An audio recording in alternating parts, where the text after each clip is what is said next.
नमस्कार, आज आपण बनवणार आहोत गावरान कांद्याची चटणी। त्यासाठी लागणारे साहित्य: बारीक चिरलेला कांदा 2-3, जिरे, मीठ, हळद, शेंगदाण्याचा कूट, हिरवी मिरची, कोथिंबीर, मिरची पावडर। चला आता सुरुवात करूया। पहिला तर बारीक चिरलेला कांदा लालसर होईपर्यंत परतून घ्यायचा।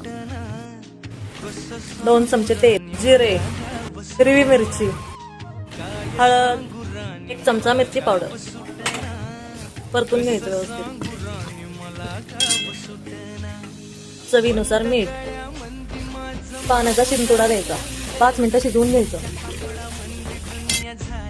वरून शेंगदाण्याचा कूट टाकायचा, कोथिंबीर टाकायची।